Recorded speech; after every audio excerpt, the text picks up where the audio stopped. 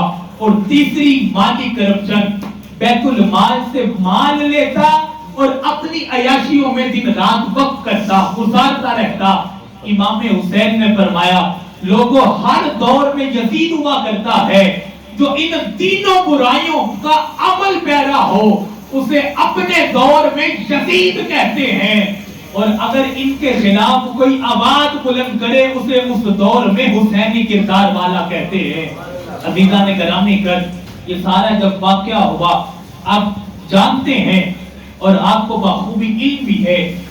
آج کا نوجوان سوال کرتا ہے، میرے مصطفیٰ نے 50 سال پہلے بتایا تھا بنو امیہ میں سے ایک شخص ہوگا یقال لہو یزید، اس کا نام یزید ہوگا، وہ میرے نظام کے خلاف اٹھ کر کھڑا ہوگا۔ آقا علیہ الصلوۃ والسلام نے جب نام لے کر 50 سال پہلے بتا دیا تو نوجوان کے ذہن میں سوال آتا ہے کہ بندہ خدا اگر امام پاک کو پتا تھا کہ قتل کیے جائیں گے، شہید کر دیے جائیں گے، تو کعبے کو چھوڑ کر کربلا کیوں گئے؟ اور لوگوں یہ صفت مصطفیٰ بھی ہے اور صفت خدا بھی ہے۔ یہ اللہ رب العزت کی صفت ہے کہ کسی مجرم کو سزا اس کے جرم کرنے سے پہلے نہیں دی جاتی۔ کیا رب کو نہیں پتا تھا جب ساری روحیں ہمارے باپ دادا ہمارے سے پہلے آئے ہیں، ہمارے باپ دادا ہمارے سے پہلے آئے ہیں، لیکن ہم سب کی روحیں عالم ارواح میں اکٹھی تھی۔ اللہ نے جب اعلان فرمایا تھا الست بربکم، سب نے کہا مولا ہاں تو ہمارا رب ہے۔ وہاں ابو جہل بھی تھا، فرعون بھی تھا، یزید بھی تھا، ابن زیاد بھی تھا، سارے موجود تھے، لیکن کیا وجہ تھی؟ اللہ نے ان روحوں کو پھر بھی آنے دیا۔ کیا وجہ تھی؟ اس پہ بات پہ حضرت علی کرم اللہ وجہ کریم جب کوفہ گئے نا 2 سال وہاں گزارے، وہاں لوگوں نے آ کر بیعت کی۔ ابن ملجم جس نے قد شہید کیا تھا وہ بھی بیعت کرنے کے لیے ہاتھ پہ آیا۔ اصحاب کو کہا، حضرت علی کرم اللہ وجہ کریم نے فرمایا یہ جو ابن ملجم جس نے میرے ہاتھ پہ بیعت کی ہے نا 2 سال کے بعد مجھ علی کو شہید کر دے گا۔ اصحاب نے کہا حضور آپ کو پتہ عادل ہے، اس کا مظہر اہل بیت ہے، مصطفیٰ ہے، کوئی اگر مجرم جرم نہیں کرتا اس وقت تک سزا نہیں دی جاتی، جب امتحان سے نکل کر پھر عظمت پائی جاتی ہے۔ لوگوں یہ امتحان تھا، حسین امتحان میں کامیاب ہونے کے لیے گئے، اللہ نے سرخ رو کر دیا۔ میٹھے کا تب پتہ چلتا ہے جب کرواہٹ ہو، میٹھے کا تب پتہ چلتا ہے جب مقابلے میں کرواہٹ ہو، حسن کا جب پتہ چلتا ہے جب سامنے میں حسن عروج کو نہ پہنچ رہا ہو۔ اور لوگوں حسین کی عظمت کا کیسے پتہ چلتا اور یزید کی برائیوں کا کیسے پتہ چلتا؟ اللہ نے نکھار پیدا کرنا تھا، اللہ نے بتانا یہ تھا یزید لعنتی ہے، یزید جفا کا نام ہے، حسین وفا کا نام ہے، یزید کسی اور بدبخت کا نام ہے، سراپا صبر جس کا نام ہے اسے